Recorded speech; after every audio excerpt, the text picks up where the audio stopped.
and welcome to another episode of the KopiBros show presented by the Chit Podcast Network. Now, today we had the very, very fun opportunity of talking to Congyu Wang, who is literally travel. He has 90 concerts all over the world. Very, very well established pianist who hosts festivals, sold out concerts many times before. And it was such a refreshing experience talking to him, hearing him talk about his passion for music, how he made it big. Also to learn that there's such an inspiring Singaporean doing well overseas. Right. So I think our audiences will really enjoy listening to him talk about his experiences, how he practices, also how he prepares for concert, this kind of thing, which I think is a very, very unique look into how a pianist mind actually works. Before we get into our episode, a word from our sponsor. This week's episode of the Chit Chatter is brought to you by our friends at CityMusic, your one-stop shop for all things music and podcast related right here in Singapore. Whether you're picking out your first instrument, upgrading your setup, or starting a podcast, CityMusic has you covered. From guitars, keyboards and amps, microphones and full podcast setups, cameras, lighting and streaming gear, everything you need to create, record and perform at the highest level is all in one place. They also carry a wide range of microphones for every budget. Some of us at the Chit Chatter even use the Zoom ZDM1, a solid podcast mic that delivers great quality at nearly half the price of many popular options. If you're looking to start your own music or podcast journey, be sure to check out CityMusic's website or head down to their store today. A big thanks to our friends at CityMusic for supporting the Chit Chatter. And now back to the episode. Now, today, our guest is an acclaimed international concert pianist, Steinway artist since 2022, and founder of the Piano Island Festival and Piano Concerto Festival in Réunion, France, where he is based. With over 1,200 recitals across Europe, Asia, and Africa, he performs a vast repertoire including all Chopin etudes, 30 piano concertos, and published his autobiography, The Wandering Pianist, in 2023. To learn more about him, please join me in welcoming Congyu Wang. Hello! Hi, thanks for having me. Thank you so much for doing this because I know you are a very, very busy traveling pianist. Yeah, thanks for inviting me. I'm happy to be able to share about my, a little bit more of what I do. Of course, it's good to be busy. It's good. Okay, so before we start, I just wanted to chat with you because you say you are still touring at the moment, right? So what have you been busy with the past few months? So actually, I started doing this concert tour ever since post-COVID. And it's been actually 3 years non-stop concerts, and I don't know if we can still call it a tour because it's never ending. I think it's good, to be able to travel like this and to share music with people. It's very fulfilling and it makes life very, very exciting. I just actually came back a few days ago from a concert in Hamburg. It's just up on the mountains over the weekend, and they brought the piano to this mountain, 1,000-meter altitude. Yeah, I'm in between two continents, and I just decided to come home for this. Yeah, it's been quite busy in the last few weeks. Was it the picture you shared with us in the group where you performing to a few people, just like the grass plains, and people they could lie down, they could sit down, they could close their eyes? It was such a such a different environment for such a piano concert. Yeah, well, so I try to do things out of the box as well, like playing in open spaces and reaching out to different crowds, young people, old people, play in prisons, play in hospitals, Wow. All sorts. Yeah, all sorts. I see. You play in prisons. That is interesting. Was it a prison in Singapore or somewhere in France? In France, yes, in France. I've heard of comedians going to prison. I've heard of animals going to prison, but I've never heard a piano concert in prison before. You don't want to go to prison for that. But Oh, we normally start our podcast by learning about the origins of our guests, and I would like to just take it all the way back to your journey. Could you share with our viewers and listeners how your love for music and piano started? I think it's quite a cliche. I started very young, and my parents kind of forced me to it. I didn't actually like the instrument. At first, I thought it was piano was for girls, and I wasn't very interested in it. But I was forced to do it. And then I went to the school, and they had a band. They had to do this Christian thing every week. We were looking for a pianist, and I was doing graded exams like ABRs, and all Singaporeans do it, right? So I was maybe grade 7 or grade 8.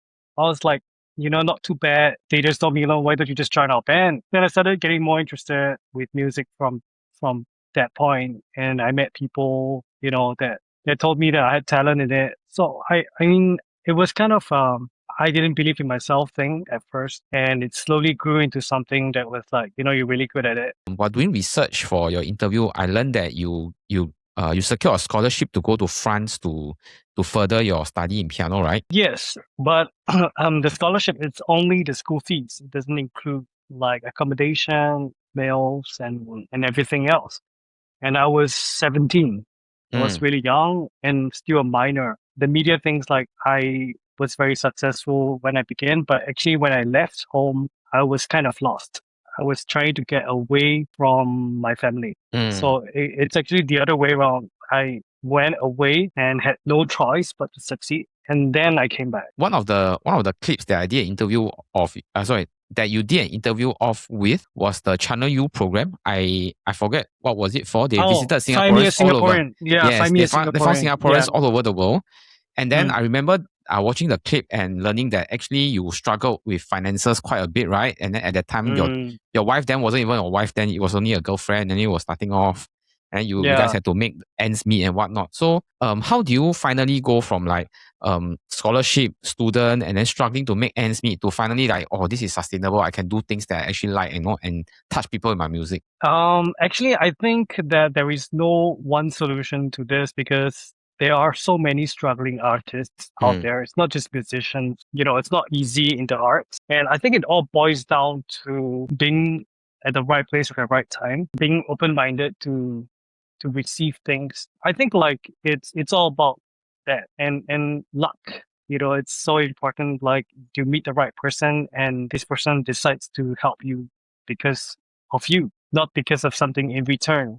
Because there is always if I'm going to do this for you, what can you do for me, right? Yeah. And actually artists are living in a different world, so we just focus on our art and we don't realize some business aspects like making a living, providing for your children, that kind of things. Like artists are less inclined to think about those things. I think like me being really poor at the start of my career prepared me for this, to have this drive and this hunger to always go to the next level, because it's also easy to make it, be successful, and just have an easy life. You can retire and have a nice house, nice car, and not have to work hard. And that's, with the modern world, loads of overnight fame artists, they just make a lot of money and they stop doing what they do.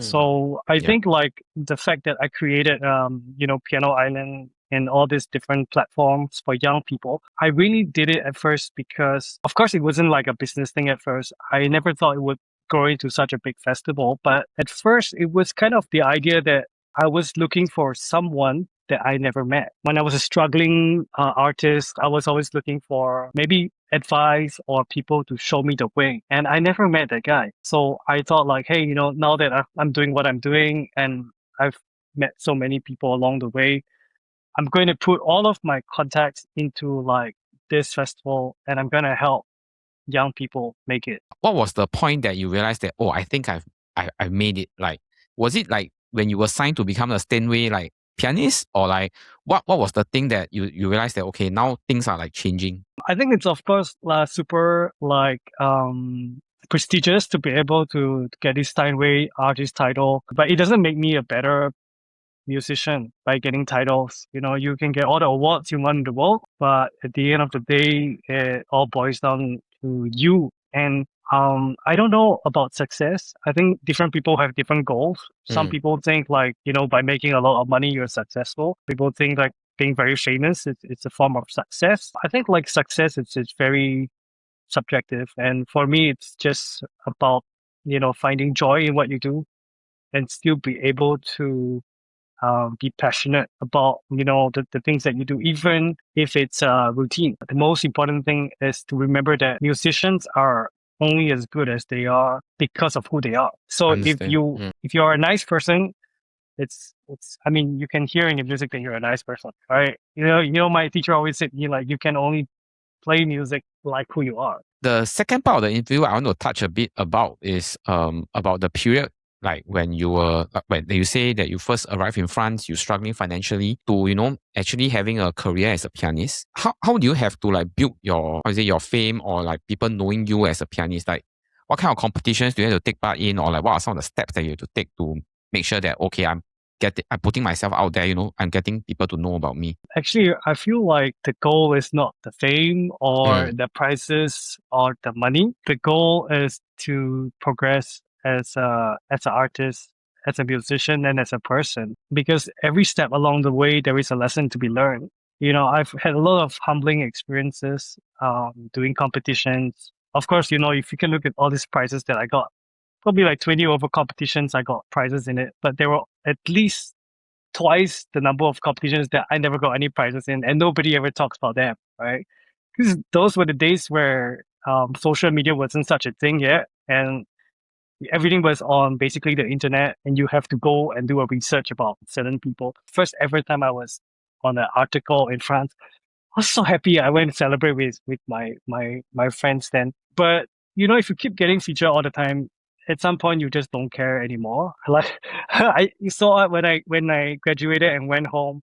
I did like a bunch of interviews and articles. And then I had this system where every time I got on the news, I would print it out and I would stick it on the wall. So like I'll stick it on the wall. On the wall, I will put like some photos of concerts, then some photos of like articles, so that it correlates. Like say this concert is this article, this concert. Oh, wow. And then I started doing that. And so I told myself like by the end of maybe 3 years, I'm gonna fill this wall with all these achievements, right?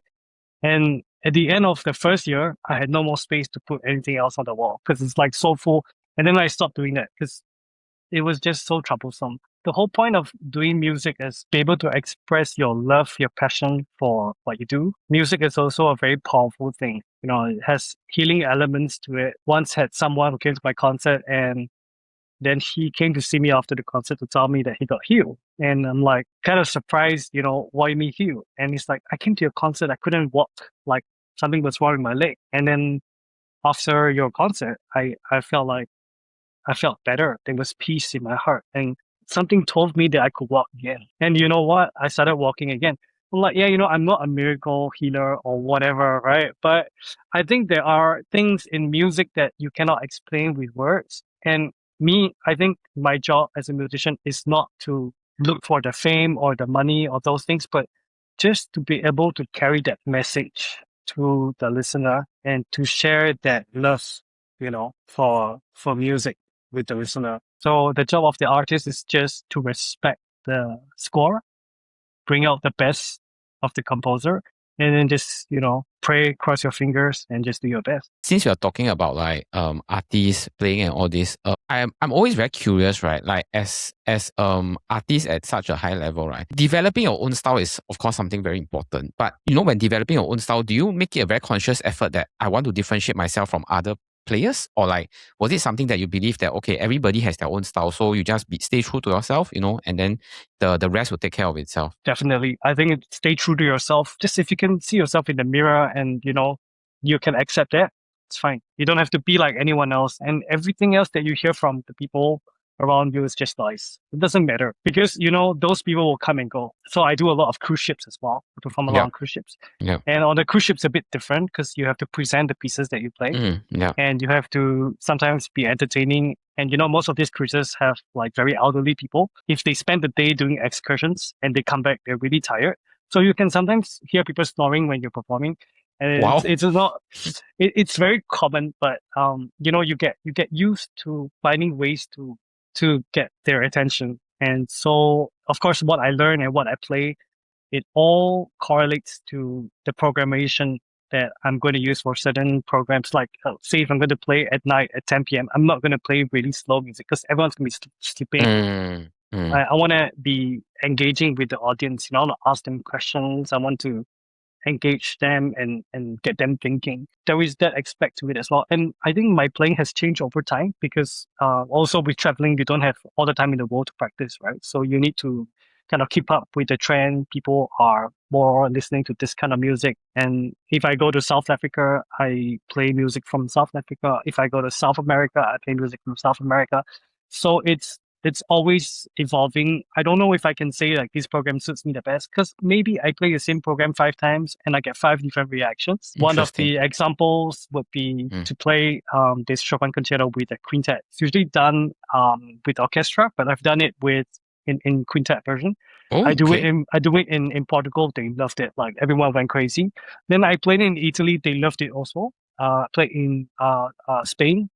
Amazing. And then I went to Sweden and I played kind of the same program, and the people were like super lukewarm about it. They don't really Oh, clap so much in the northern the northern European countries. They are, I don't know if it's a thing, but so one of my friends told me, in Scandinavian countries, more is less and less is more. I don't know about that. So I'm saying like arts, music is very subjective and you don't have to take it personally. I think like my job is like to share my passion. It's like a little bit mm, like cooking, you know. mm, See, the thing is, when you go to a restaurant, you never ask the chef, "Hey, where do you graduate from?" Like mm. nobody asks this question. They go to eat, and then you're like, "Okay, bring me your best dish, right? What is your specialty? What is the best thing you can cook?" And then they bring it to you, you like it, and then maybe your friend doesn't like it. You know, it's like, and then if it's amazing, you come back. If it's not good, just find somewhere else. You're probably not gonna ask for a refund. And same thing, you go to a concert, you go with your friend, you loved it. Maybe your friend thinks that it's meh, right? But it's very subjective. And I think if the chef cooks with passion, like it's through generations, his family has been cooking for like 100 years, then there is something more to it, than just cooking. It's so much more to it because there is like a tradition to Tradition. it. Yeah. Yeah. Mm. And you enjoy doing it not because you love to eat. You enjoy doing it because you are carrying a message on to the people Mm. that's eating your food. When you see them enjoy your food, you have a different kind of appreciation as well. But you mentioned in a previous interview that you like playing pieces from Mozart, Beethoven, Liszt, and Chopin, which are composers mostly in the classical and romantic era.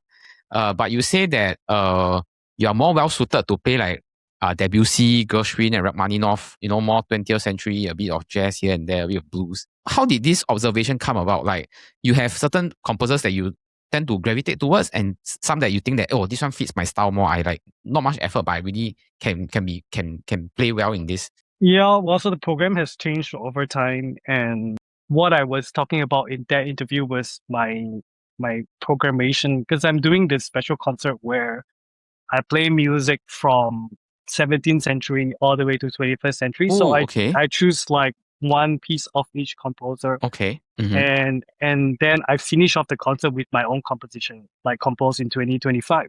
So, and at every point before I play each piece, I will talk about the history of the piece and a little bit about the composer and the background. I think like in that interview, I was preparing to put music into that program. So it turned out, through a lot of concerts, I found a lot of new age music, found a lot of things that I never played. In one lifetime, you cannot learn everything. It's not about your style. It's also about time management. When I was much younger, I used to do 5 concerts a year. That was like, you can really learn anything and play whatever you like. But when you're doing 90 concerts a year Oh. and you have to play every weekend, Mm. and you've got to be very strategic about what you're learning, for who you're going to play, and what kind of music you want to learn for those people. So, for instance, if I'm going to play a concert in Spain, I would try to put something Spanish in the program, right? Mm. That speaks to the Spanish people. And last I played in Singapore like a few months ago, and then I did for my encore pieces some Singaporean National Day songs. So it like speaks to the Singaporean people. I If see. if you if you Mm. just play Chopin or just Beethoven or just Mozart, maybe you can just fill in the blanks. If you go to a concert and you have to just play 1 hour, you can just fill in anything. But wouldn't that be such a waste? If you play in somewhere, you want to be remembered for that, right? Understand. And this Margaret Long, student of Debussy, she said that if you are going to learn anything, you better make sure that that is the best version that you can find in the world. Because if you can find someone else who's already playing the same thing better than you, or you're going to be influenced by that person, then don't learn it. You're wasting your time. My next question was really something that really fascinates me, which is how you describe your practicing. quote, it's about understanding the function of the mind and connection of the mind and the body. You have mentioned this, I think, in separate interviews about how you mix up practices, how you try to be creative to get your mind to see the pieces in different ways. So I just wanted to invite you more to share with our listeners, like, how is your practice like and how do you see this connection between the mind and the body? So I think the connection, right, is to first be able to understand how your body functions. Because if you're playing something and you don't feel comfortable about it, chances are when you are on stage and you're nervous, you're going to have the same breakdowns. So I always say to my students, when you practice, find all the possible ways to learn all the things that you can learn. If you just force yourself to repeat something 10 times, chances are after the 10th time, the next time it's not going to be better. Like the Asian way of practicing, I'm not going to say just piano, but anything, right? Even Kung Fu or I don't know, whatever it is that you do, if you just repeat without thinking, you're just repeating it and you wouldn't know if it's right or wrong because you're just repeating it. I take this analogy of a tennis player who was in an experiment with a scientist. And so the scientist took a cross and left it on the court and told the player to serve towards the cross, right? So they gave him 10 balls and he had to serve 10 times to hit the cross. So out of the 10 times, he got only once in the first test. So this is very random, right? It's like casino. You go, you can do 10 times and maybe in the 10 times you get 2 times or 3 times. It's like playing with chances. Yeah. Odds, right? So then they started to vary the ball. They changed the size of the ball. Instead of 1, he never even got a single time. So 0 out of 10. And then they gave him different sizes racket. And so he got very confused. But then at some point, he started to think like, okay, maybe it's heavier. I gotta do this, right? And at the end of this entire test, they gave him back his racket and he got 4 out of 10. Oh, okay. Yeah. So it means that the best way to learn something or to learn a skill is to push yourself to go the limits. You cannot do the same thing multiple times and expect it to be better. You gotta do things multiple times with variations.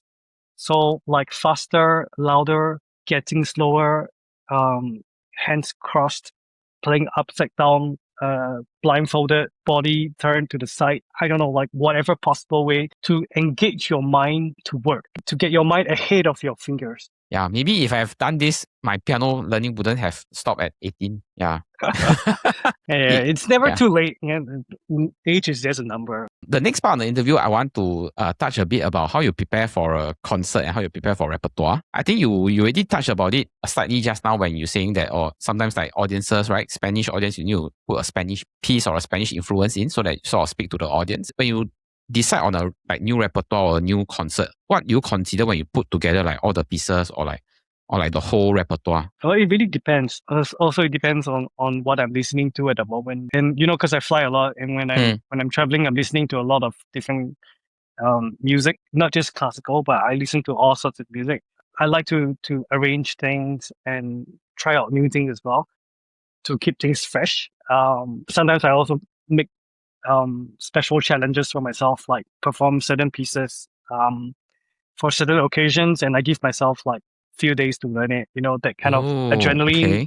I still like to do that because I think it's like I say in the beginning, right? It's easier to just be famous, be rich, and just sit down, don't do anything, or you can challenge yourself and do something about your life. So I think like the adrenaline to perform, it's really something that is irreplaceable. It will feel very strange to not perform for a while. I think putting a program together, it has a lot to do for me with personal taste. So if I really like a certain composer, I will keep performing his pieces. At the same time, I try to do it a bit different each time. Every, say, half a year, I do different programs, and I take the older pieces that I played from previous years to kind of refresh myself, but I would mix it with new pieces every year. So since we are on this topic, right, I want to ask you, what is one composer you think any repertoire, close eyes, you'll put his piece in one? Probably Chopin or Rachmaninoff. These are the things that I play all the time. Grand pieces, especially Rachmaninoff. Yeah. Not really that I have a special affiliation, but it's just that I've been playing them almost my whole life. So I see. I feel a I see. connection to those composers. What is one piece or one genre that you feel that, wow, this one unless somebody force my hand, I won't play their pieces one. I try to avoid too modern things like Ligeti, Hindemith, like anything that's Oh. late 20th century, I avoid a lot. That But means I blues, do, jazz, this kind lah. no. Blues, jazz Huh. is, no. I mean, classical, in the classical world, we have like Okay. modern classical. Okay, Understand. Jazz, blues, I play stride, I do a lot of jazz as well. So, I mean, that I'm totally fine with. Because you also compose your own music.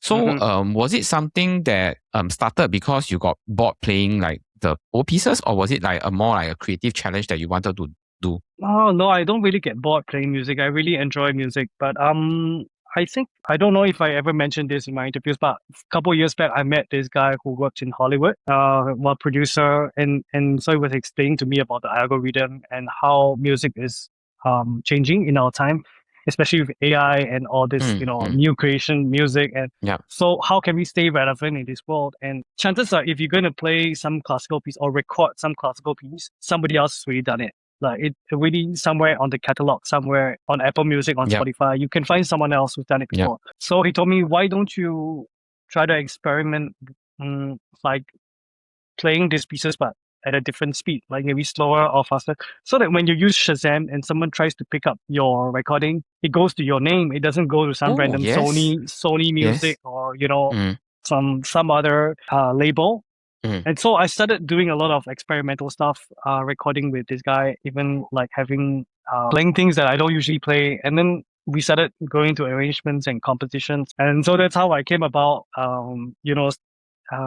doing music in this way. I think it's still kind of new to me, and I'm still learning about it every day. Like I say, to be successful, you need to have an open mind.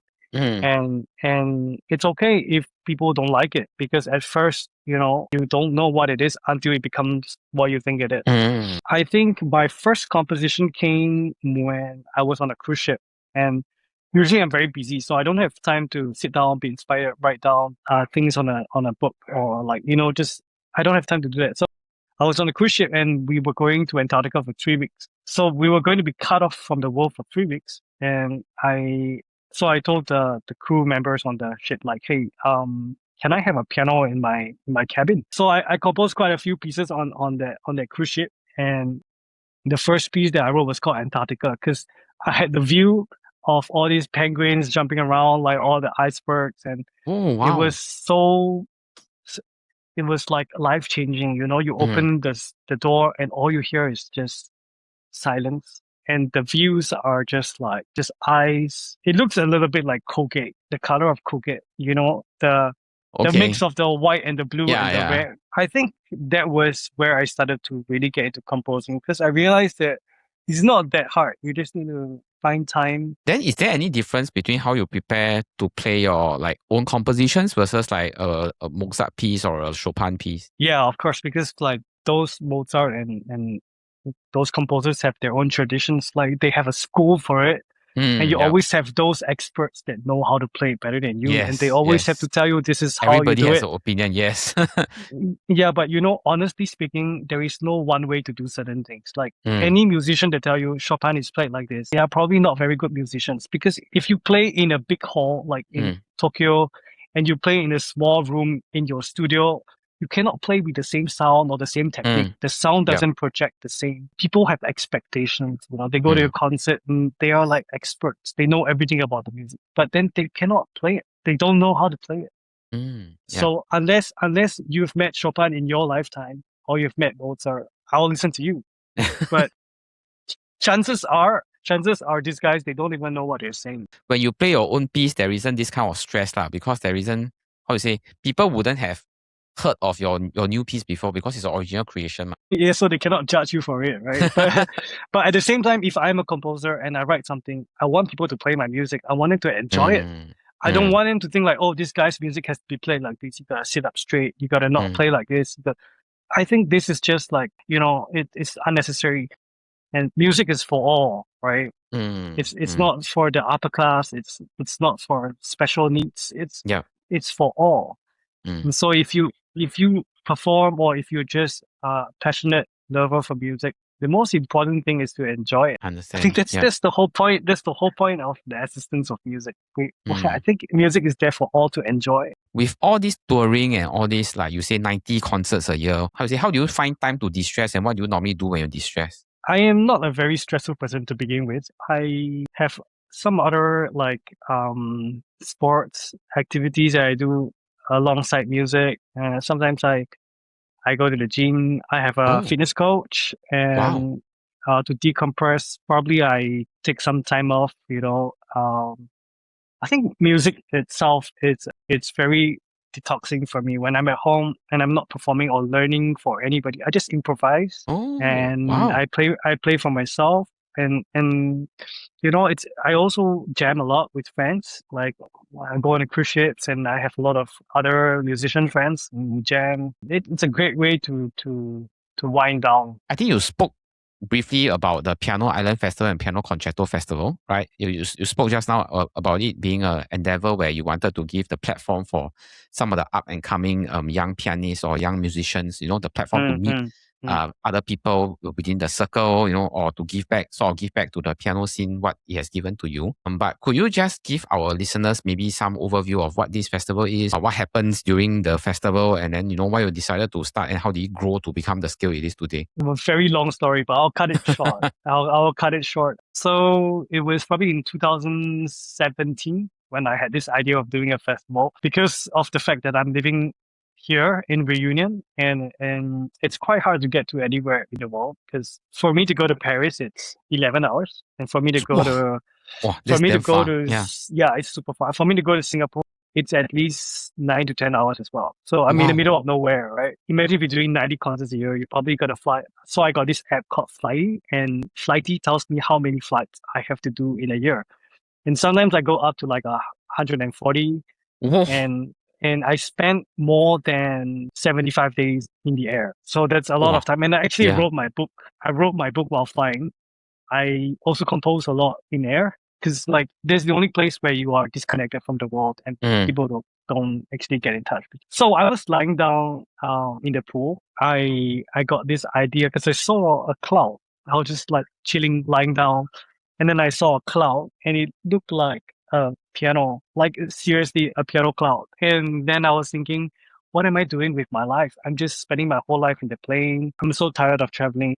Why don't I stay put, stay at home and bring all these people here? Oh, okay. Right. And then I was like thinking, wow, how would I call this event? Congyu and Friends? Chopin meets Mozart? Like all these kind of weird words. And then I saw this cloud and then I was like on an island. And then the piano was like getting closer and closer to me. Then I was thinking, why not just call it Piano Island, right? There's so many islands and people like to go to islands for holidays. They like to have vacations. So I literally did this festival because of that. And so I call it Piano Island. At first I didn't know what it was gonna, carry on for so many years because I was just intending to do it for one time. And then we ended up doing like 8 editions. We've done it now in Singapore, in Indonesia, in Thailand, in Reunion, and this year we're going to be in Hainan. So it's moving a lot. And the idea was to do this island hopping, changing destinations all the time. And it keeps getting better each year. The idea is to bring together a group of very talented students. Of course, we try to help them. Financially, it's not easy to travel and to pay for the fees and everything, but I think all these people that come together, we've always had a good bunch of students. Like they click and become really good friends, almost like a family. I would say some of my students that I met in the festival almost directly became my family members. Like we are so connected, and we have very similar goals in our life. So I also speak to a lot of these parents, because then they watch my show, this Find Me a Singaporean, and then they tell me about the difficulties of them and their children. So it's interesting to know that I'm not doing this alone and there are a lot of like-minded people. And the festival was able to gather all these people together. And like being a big fan of a lot of these musicians that you see on YouTube, when you organize a festival, you can also invite them to come and teach. I would say I was very lucky to be in touch with a lot of these heroes that I've always wanted to meet.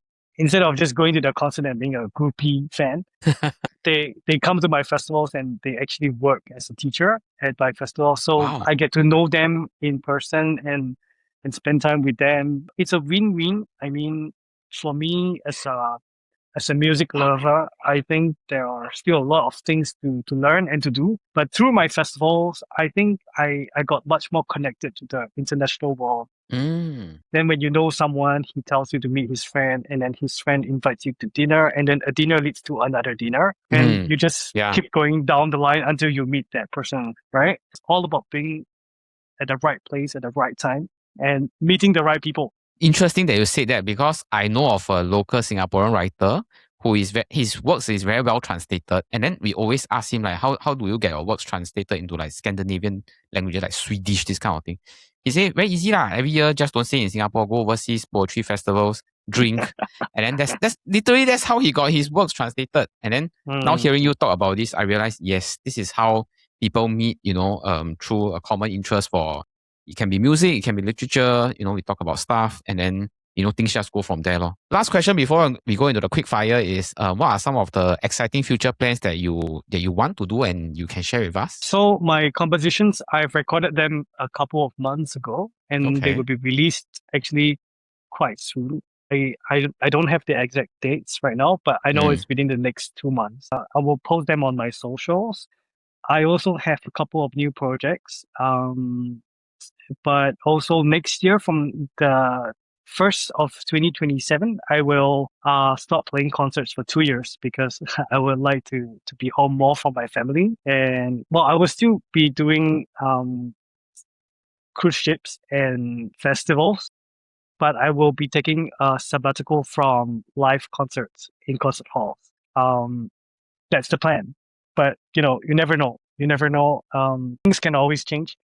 But I am trying to spend more time at home and trying to have a family at home. I am also launching a new brand called Congyu Wang. It's a fashion brand, and it's dedicated to musicians, so clothes and formal wear, tuxedos. Yeah, and so that's one of my next big projects as well. I have so many guests on, right? When I tell them to share like what are future plans, more of them say as normal of they'll say 1 or 2 things, but you just share like 5 or 6 things that most people take a few years to do. And I'm like, how do you spend time doing all these things all at once? Yeah, well, I have a team. I think I have a pretty good team that I put together over the years, and I think it's working very well. That the secret is in delegating the work, and because you can have all these ideas, but to execute them, you just need the right people. So I think we can close off with a round of quick fire questions. The first is favorite 21st century non-piano song you listen to? Bruno Mars. Bruno Mars. Okay. Yeah. Oh, okay, sorry. I mistook that for some French word. I'm like, later I need to ask you to WhatsApp me the answer. Okay, Bruno Mars. Okay, sorry. Favorite Singaporean food? Chicken rice. Every time I ask athletes, they go overseas, right? Come back, the first food they eat. All the athletes say chicken rice. Yeah, because chicken rice is easy to do. Yeah. Like you can just put it together. Yeah. You can find chicken anywhere in the world, but you cannot find bak chor mee anywhere in the world. So the standard of chicken rice is so high in Singapore that when you go to any other country, the chicken rice tastes like Next question. Favorite composer? Ravel. Oh, okay. Favorite musician? Martha Argerich. Favorite story from your concerts that you can share with us? For one of these cruise ships that I had to perform, right? The cruise director told me like nobody ever plays La Campanella on the cruise ship. It's so difficult, right? Who can play that? And I'm like, yeah, but I can play La Campanella. I do it all the time. And he's like, yeah, do it. And so on that concert, I told him, I put on a program, but I'm going to play La Campanella and everything. And then we were actually sailing through the Drake Passage. So that's like one of the worst seas. Like there are 3 different oceans coming together, and we had 9-meter swells. The ship was doing basically Disneyland 24 hours. And then the piano was kind of fixed onto the stage because like they drew the piano into the stage, so it doesn't move. But they didn't drill the bench, so the bench was gliding from left to right, and then you can hear all these people in the audience. Strings were falling apart, and then like everyone's falling down. And then I was just trying to survive playing the right notes. It didn't sound anything like La Campanella. But I got to the end of it, but I regret so much saying that I could play it. I cannot imagine how that experience is like you trying to figure things out, and then the chair and everything moving everywhere. Yeah, at that point, it was just survival mode and just play through the piece. If you were not a pianist, what would you be? Was a tough question. Probably a pilot or a chef. Oh, wow. Okay. Okay, last question. A celebrity that you would like to work with? Oh, wow. A celebrity like from any genre? Yes, any genre. In the music world, I'll go with Jacob Collier. Because I Interesting. think he's young, smart, you know, very energetic. I love this kind of energy and like open-minded, kind of a Okay. bit eccentric and like I'll daring get to do. my producer to cut this clip out and add him. Then we see whether he responds. He probably will respond. I don't know. Let's see. Okay. So I really learned a lot from you today, and of course you're really a very busy person. But to close off our episode, can you let our audience know where they can find you on social media? I'm on Instagram. It's Wang_Congyu. Okay, so thank you so much for your time, and really all the best for your endeavors, and all the best for 2027 since you're taking Thank you so much. sabbatical. Yeah. Thank you. Feel free to come visit me in Reunion.